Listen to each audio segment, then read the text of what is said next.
Ay, esperen, ahora voy a grabar. Ahí está. Acabo de subir, me levanté más temprano para que ustedes cuando se levanten tengan, digamos, los recuperatorios del miércoles y del viernes en cada carpeta, ya están subidos, igual eran 9 y 8 recuperatorios, así que bueno, poquitos, pero bien, digamos. No tuvimos la clase de ayer, entonces el tema locura continúa ahí en desarrollo. Lo que yo les sugiero es que tengan preguntas a mano, que construyan preguntas que puedan subir al foro si a ustedes les interesa que el martes que viene Daniel desarrolle.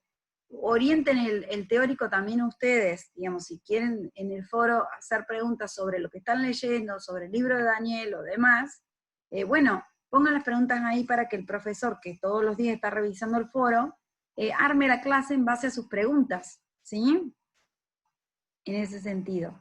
Estamos con el tema locura del EB2, el trabajo práctico número 5 lo acabo de subir porque no hubo tiempo de subirlo, el viernes a la noche ya no funcionaba PEDCO, ¿sí? Así que no hubo tiempo para subir el trabajo práctico número 5. Pero yo lo tengo por acá, ¿sí? Yo les había pedido que para hoy escriban algo del escrito breve 2, que también vamos a tener el tiempo para compartir, ¿sí? Para leer en voz alta, que es el espacio donde tiene que suceder, digamos, el avance y la corrección de los escritos breves. ¿Está? Les voy a compartir pantalla para que puedan avanzar o repasar lo que es el trabajo práctico número 5 que van a tener para hacer a disposición a partir de hoy, y que va a estar bueno que lo hagan, porque les va a servir mucho para avanzar en el escrito breve, ¿sí? Díganme si se ve, lo estoy buscando, acá está. ¿Está? Ustedes ya lo tienen en la carpeta de todas maneras, acá está.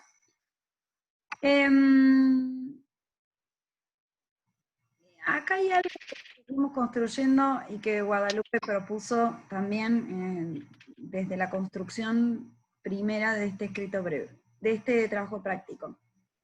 Que tengan cuidado cuando usan los conceptos, entre usar el concepto explícitamente y referenciar con ideas, digamos, al concepto. ¿Tá? Eso es lo que dice en el punto 1. Estoy tratando de admitir gente, pero no sé qué pasa. Quedan como en sala uniendo. Acá en este trabajo práctico número 5 estamos haciendo foco mucho en el texto Tratar la locura, que también lo trabajamos en el TP anterior, un poco con una de las frases que hablamos de desmanicomalizar, desinstitucionalizar y desmedicalizar, ¿recuerdan? Y entonces acá juega un poco más, ya no con el primer imaginario, sino que construyan, lo que pide es que busquen, y les pedimos que busquen en el libro la locura todas las definiciones que se acerquen a locura. Todas las definiciones, ¿sí? Desde las citas, digamos, después del título, las referencias que yo les nombraba, que hay una de Juan Gelman que dice que estar locos en enloquecer a los demás, ¿sí? Pero también a nivel institucional habla como maltrato, destrato, ¿sí? Y ir construyendo, quizás como lectoras salteadas les proponía yo, si no llegan a leer todo el texto, la parte histórica o la parte autobiográfica, en donde pueden, o los títulos, ¿sí? Enfermedad mental a la intemperie, que yo les decía el título que propuso el profesor el martes anterior, no el de ayer, ¿sí? Que son definiciones de locura, ¿tá? Que ustedes van a ir construyendo en un párrafo,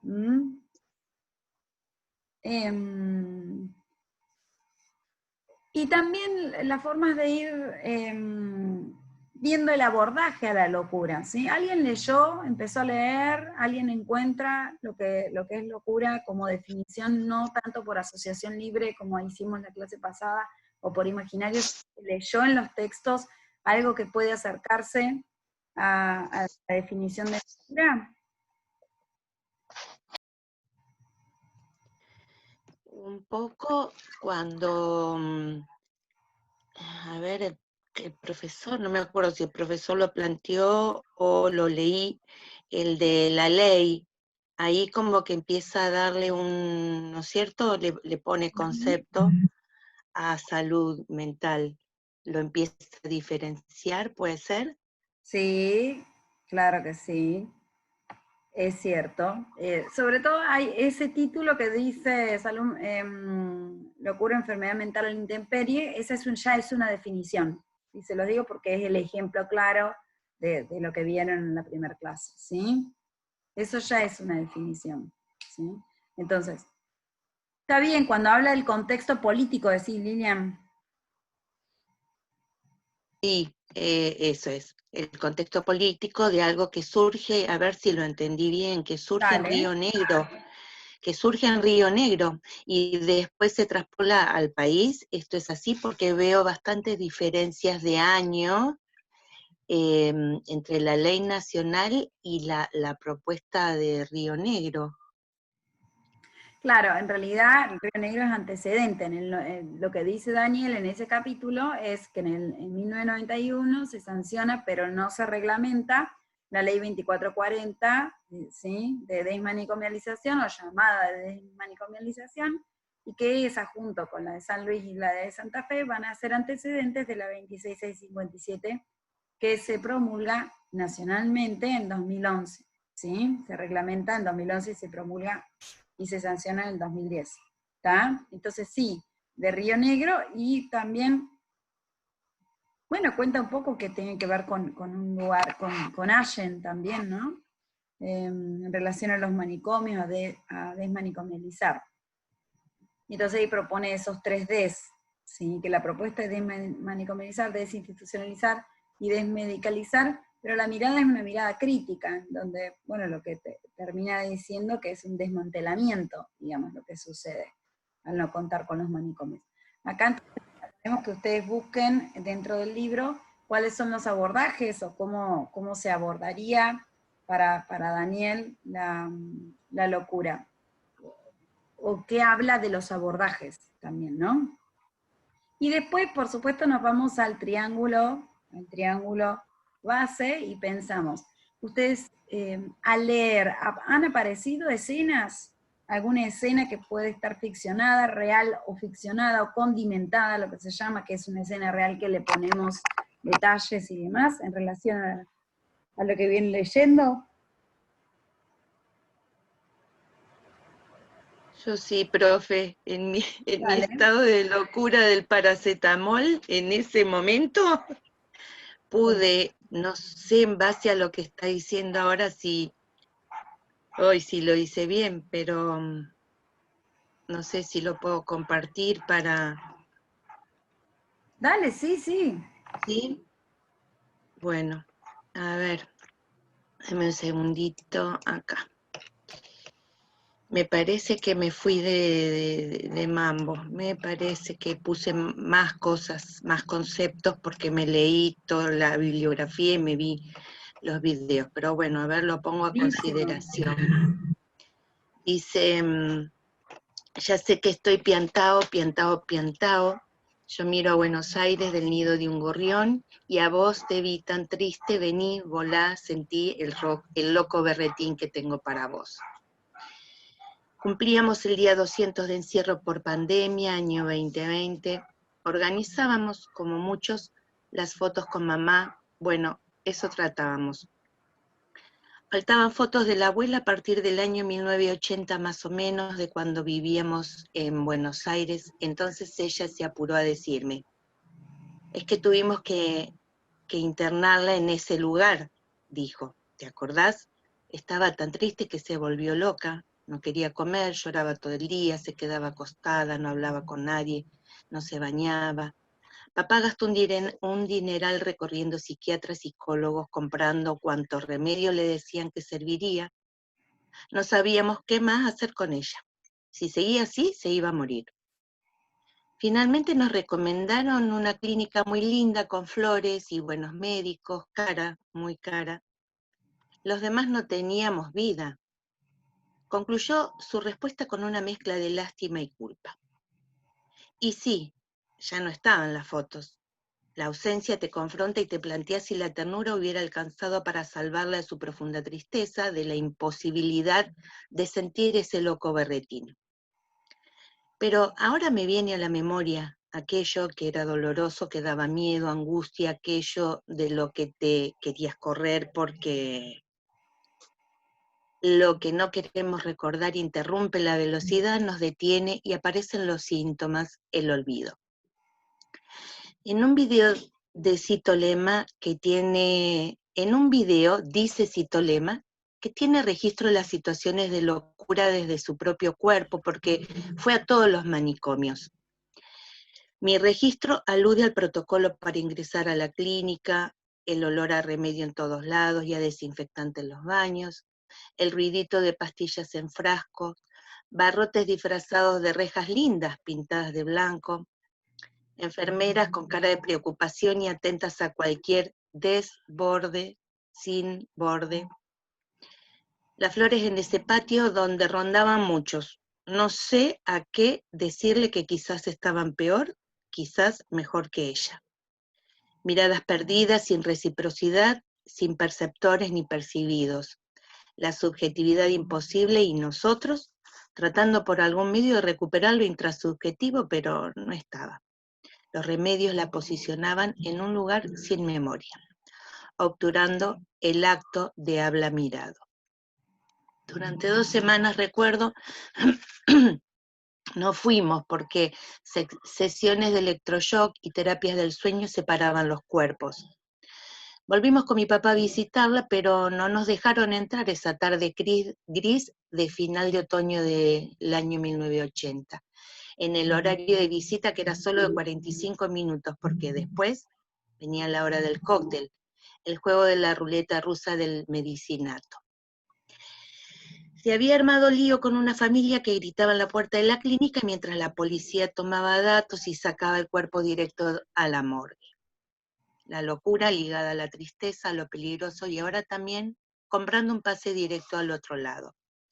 Nos enteramos después que se les fue la mano en el cóctel que prepararon y quedaron a la intemperie quienes administraban psicofármacos y producían psiquiatrización con sus prácticas como prueba de la falta de alternativas o de alternativas fallidas o no suficientes. No estoy para culpar. ¿Quién lo estaría? Sus prácticas se desarrollaban bajo el paradigma que los pocos dueños de los saberes les permitieron. Lo que no recuerdo es si le preguntaron a la abuela si quería que la lleven a ese lugar. Lo que sí me contaron fue que no sabían qué más hacer con ella, estaban como solos en esto como familia. ¿Hay un lugar para los locos en nuestra sociedad? ¿Qué tan lejos o cerca de los cuerpos y los cuerpos físicos y psíquicos? ¿Hay un lugar para los que suponen que no lo están? Aquellos locos hubiesen subsistido en aquel momento sin el sentido manicomial de las prácticas profesionales hegemónicas mezcla cócteles de aquel momento.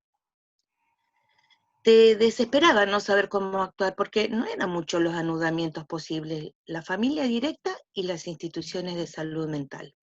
La familia agotó sus recursos psíquicos porque las situaciones nos afectan y afectamos. Las instituciones medicalizaban, y esa era la normalidad padecida como acostumbrada, la normoticidad. Quereme así, piantao, piantao, piantao, trepate a esta ternura de loco que hay en mí, ponete esa peluca de alondra y volá, volá conmigo ya, vení, quereme así, piantao, piantao, piantao, abrite a los amores que vamos a intentar la trágica locura total de revivir, vení, volá, vení. Si el relato pudiera contarse hoy, la historia podría proponerse quizás desde abrirse a los amores, a la ternura compartida en múltiples espacios, a la implicancia también de mi yo profesional, al interjuego sociodinámico ampliado, colectivo, generar un lugar en donde todos nos ponemos la peluca de alondra y es posible constituirnos en masa pensando que cualesquiera que sean los individuos que la componen y por diversos o semejantes que puedan ser, sus ocupaciones, sus locuras, su carácter o su inteligencia, el simple hecho de transformarnos en una multitud nos dota de una especie de alma colectiva. Esta alma nos haría sentir, pensar y obrar de una manera por completo distinta de cómo sentiríamos, pensaríamos y actuaríamos cada uno aisladamente, en vez de cada familia sola con su loco, o el que dice quereme con su loca familia. Quizás esa más haría menos trágica la locura y todos saldríamos en la foto. ¿Terminó? Me equivoqué. Sí. ¿Por qué te equivocaste? ¿De dónde? No, no sé, porque puse, me parece, me adelanté con muchos conceptos. Bueno, a ver qué dicen las compañeras. ¿Qué dicen las compañeras? A mí me encantó, Lilian, está genial. Hay conceptos, hay estilo, pusiste la letra de un tango que es hermoso ese tango, que habla también de que estoy piantado, me encanta, la verdad que creo que tiene de todo. Para mí está espectacular. Está excelente, me gustó mucho. Bueno, es una historia de locura, de verdad, de aquellas, ¿sí? Te vino a la memoria, ¡pum!, la historia familiar. Todos tenemos una historia familiar en relación a la locura, ¿está? Y está bueno, hay mucha escena, ¿sí? Los conceptos están bien usados y son bien heterogéneos en relación a distintos textos, muchos textos. Incluso usaste lo de memoria de un medicinato, que es de Daniel, que es más poético, y está el video también, ¿sí? La poesía, Sí, digamos. Así que, sí, bueno, sí, sí. lleno de insumos, como dice Laura, ¿no? Lo del tango es el insumo que le da mucho estilo a tu escrito, ¿sí? Entonces tenés estilo, estás como autora, porque sos la protagonista en la medida que se trata de tu propia historia, digamos. Con escenas muy terribles, como la de la morgue y demás. La parte de la medicalización, sí, está clarísimo como abordaje, que recién decíamos del TP5, que uno de los abordajes que se critica en relación a la locura en el libro de Daniel es la sobremedicación, ¿sí? La medicalización excesiva que se traduce en síntomas de sobremedicación.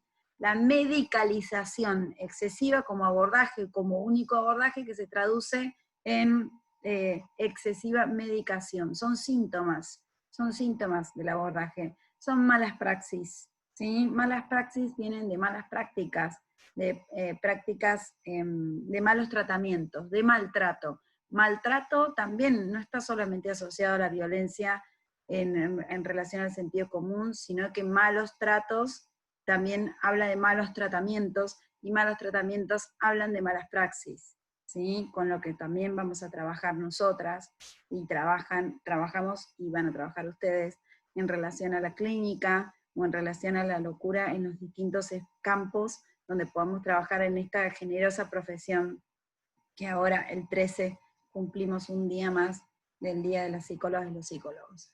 Entonces, el sábado acercándonos también al Día de la Salud Mental, la Semana de la Salud Mental, es bueno que estemos justo con este tema. Me parece que está bueno que sea un escrito breve, que lo leíste completo. Para mí ya está listo, digamos. Así que si querés revisar, y si querés en esta clase, esta semana y la semana que viene con el TP5, revisar, hacer la lista de los conceptos que tenés, cómo marcarlos y demás. Estamos proponiendo que todos los escritos breves tengan los conceptos en negrita, ¿sí? Les vamos a pedir eso como algo que en principio fue una opción y ahora no es que es obligación, pero les pido que pongan todos los conceptos que usen en negrita. A mí me ayuda mucho en la corrección, en la visión total de la escritura, me ayuda muchísimo también, ¿sí? Ustedes se quedan claros para que no esté esto de, yo estaba, pero usted no lo vio, ¿no? Para vencer esa brecha también está claro, porque ahí también, Lilian, pusiste frases, que tomaste, por ejemplo, la de Vicente, que podríamos decir, ¿es un concepto? No, no es un concepto, es una frase usada de un autor que en la corrección yo lo tomo como uso conceptual, ¿se entiende? Pero no es un concepto, ¿está? Entonces, pero para eso no es que esté mal o esté bien, está muy bien usado, está genial, me encantó que hayas usado también eso de Vicente. Lo que digo es que a veces citamos una palabra, una frase que dijo Daniel, que no es un concepto es una categoría conceptual, alienado es tal, desmedicalizar es tal cosa, locura es tal cosa, ¿sí? Esos son conceptos o categorías conceptuales, ¿sí? Las referencias conceptuales, ¿sí? Que son ideas que dijeron autores, están bien, yo las corrijo como uso conceptual, pero no son un concepto, ¿sí? Entonces, esto es para diferenciar para las demás personas que pueden usar, que nos pasó en el escrito breve 1, que pueden usar una frase común, que yo no puedo adivinar que el profe la usó como, entonces es como un concepto, ¿sí? Entonces, cuidado con eso, cuando no hay conceptos no puede estar solo eso, ¿sí? Entonces, en el TP5 tienen para hacer una lista, por lo menos de 10 conceptos, ¿sí? No es que tienen que usar los 10, sí o sí, la única persona que desaprobó en el recuperatorio es porque usó un solo texto, no pueden usar un solo texto en la bibliografía, ahí Lilian usaste como 5 mínimo, digamos, así que, pero el mínimo es 2 en bibliografía, ¿sí? El mínimo es 2 textos, ¿usaste Fernando Ulloa? ¿Usaste Fernando Ulloa? Que es difícil, ¿sí? El perceptor percibido, eso estuvo muy bueno, eso viene, si lo quieren saber también, está en lo que es numerosidad social, en una fichita en PEDCO que creó Guadalupe, así que también si les interesa usar. Lo de Fernando Ulloa está como bibliografía empleatoria en la unidad 2. Pero está muy bueno porque es Fernando Ulloa es uno de los autores troncales de psicología social, ¿no? ¿Qué más? ¿Alguien más tiene alguna frase, un inicio, una idea de lo que se le ocurre escribir a partir de este texto que podría ser, digamos, un texto alentador y también sugestivo? ¿Vieron que para escribir hay que leer? No se puede escribir sin leer. No se puede. Es como si que yo me quiero sentar de la nada a escribir y entonces no me va a salir nada, porque en realidad como es un músculo, ¿sí? Necesita ejercicio. Y en el ejercitar, la parte de precalentar tiene que ver con leer, ¿sí? Acá, miren, en el TP5 agregamos algo más como bibliografía que no está puesta en el cronograma de escritos breves general. La bibliografía complementaria, que es de Lo que será cielo abierto, que es la reescritura de Tratar la locura, ¿sí? Más ensayística, saliendo del ensayo, perdón, y yendo a la literatura. Si a alguien le interesa, acá el profesor recomendó 3 links de Me Gusta Escribir, 3 capítulos, ¿sí? Para esta unidad y para este escrito breve, que está acá en el TP5, ¿sí? Yo estoy subiendo en Me Gusta Escribir, si les interesa, mi tesis hecha en Allen, ¿sí? Ya hay 6 capítulos, que está reescrita, porque la tesis es así, y son 300 páginas que nunca volveré a leer tampoco yo. Entonces, lo que hice fue reescribirla como ensayo, ¿sí? Y está en 6 capítulos también en Me Gusta Escribir, se llama Antihéroes, porque hablo del equipo de salud mental. Así que si quieren leer también Antihéroes, es posible y les sirve leer eso porque ahí aparece también lo que es, qué es desmanicomializar, por ejemplo, en el capítulo 5, lo van a tener, así que si quieren usar algo de eso, me lo citan abajo y está todo bien, ¿sí? Porque si les interesa ampliar y ver una investigación cualitativa transformada en una escritura más amena, no en algo tan, digamos, tosco como una investigación pura, lo empecé a subir hace unos días y hoy voy a seguir subiendo, porque ya lo tengo escrito y me voy a presentar en un concurso. Entonces, para compartir un poco la historia también, ¿sí? Entonces tienen link para ampliar, que es complementaria y no obligatoria. De lo obligatorio está como requisito ahí en los criterios generales de entrega acreditable, en el EB2 que vimos la semana pasada, los textos. ¿Tienen alguna duda en relación al tema o a los textos que vamos a usar en esta unidad?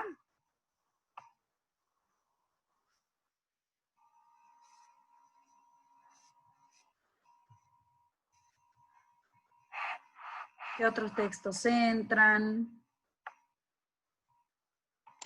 Profe, yo utilicé uno de, ya, el de, cuando aludo a lo de masa, el de Freud, Psicología de las Masas y Análisis del Yo, que es Difícil de hacer. terrible, sí, es terrible.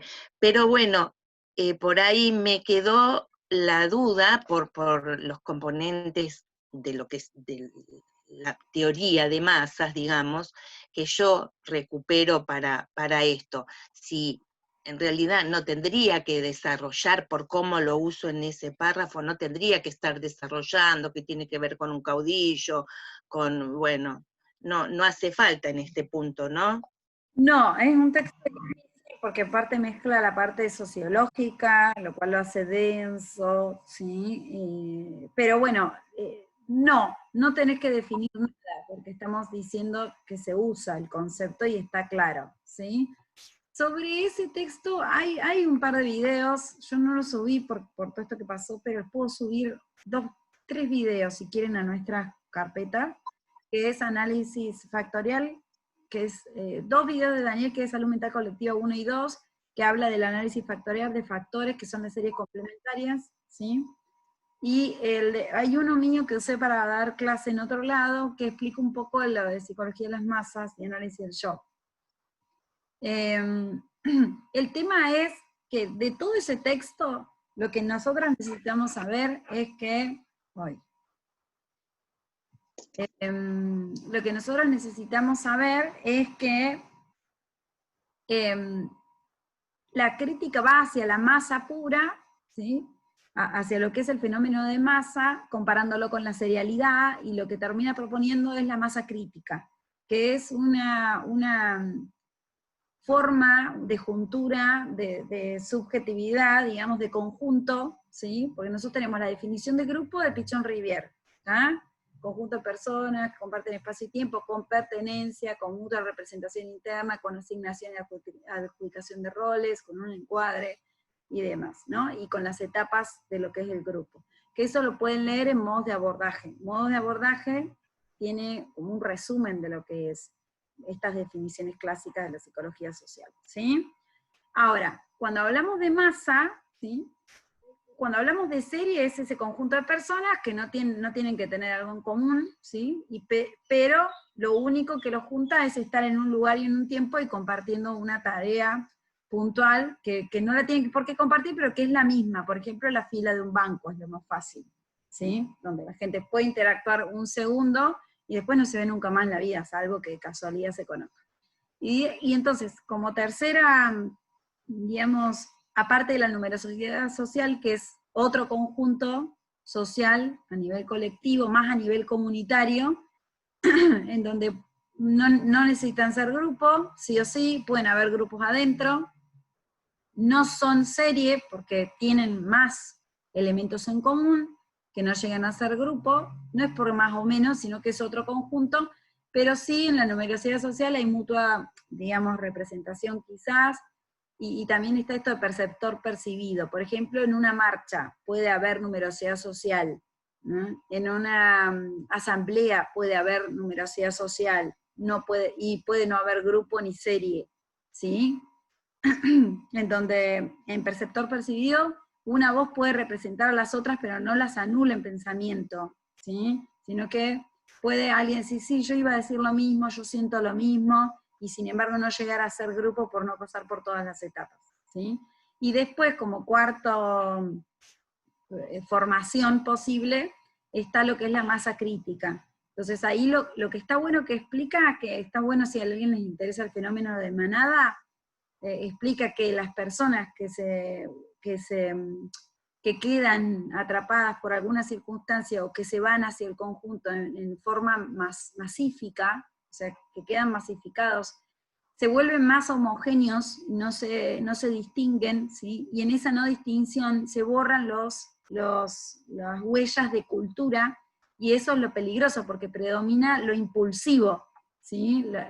Habla de instinto, pero después dice que el instinto está reemplazado por la pulsión, ¿sí? Nosotros no hablamos de instinto, no hay instinto materno para la psicología, sino que es una pulsión, el empuje hacia. Entonces predomina más la pulsión, el empuje hacia, rompiendo las barreras de la cultura, y entonces en esa manada puede pasar cualquier cosa, ¿sí? Que cualquier acto transgresivo de la cultura, por ejemplo, un abuso en conjunto, en manada, ¿no? O más asociado a lo animal, digamos, las conductas más asociadas a lo animal, que es el borramiento del pensamiento y la predominio de las conductas, ¿sí? O sea que puede ser desde violencia, abuso, de todo eso. Entonces la critica dice, bueno, esto no es lo que necesitamos dentro de la sociedad, pero habría otro acercamiento entre esto de ser un individuo, que ya no hablamos más de individuo, pero un sujeto, pues un texto viejo. Un sujeto que se acerca al conjunto sin necesidad de ser grupo, ni numerosidad social, ni serie, y entonces que nos podemos ir acercando y podemos compartir sin ser perceptores percibidos con una, digamos, coordinación como propone la numerosidad social, pero podemos ser de repente una marcha en donde hacemos un movimiento de bandera, donde hacemos movimientos coordinados, donde hay un micrófono abierto y se piensa en conjunto y se debate, y entonces le dice, bueno, y después cada uno a su casa y listo, digamos. Pero el tema es en común, ¿sí? El tema es como un paradigma común, ¿sí? Una línea de pensamiento común que hace que se puedan acordar en ese momento y producir algo de pensamiento. Entonces eso le llama masa crítica. Entonces, la masa crítica es algo indicado para generar fenómenos sociales y cambios colectivos, ¿tá? En ese sentido. Entonces, ahí tienen las distintas formaciones o modos de agrupación o de conjunto que puede haber desde la psicología social, ya sea grupo, numerosidad social, serie o masa crítica, ¿tá? Que es lo que más se recomienda. Entonces, es difícil porque todo lo histórico a lo que va, y los autores que usa son sociológicos, entonces, de la sociología, entonces se pone difícil el texto en algún momento. Bueno, si aún así lo entendiste y pudiste usar algo de eso, está bueno, y si no, también le podemos decir a Daniel que profundice en el próximo teórico un poco más de eso, ¿no? Está también punto de partida de la psicología social, en la unidad, ¿verdad?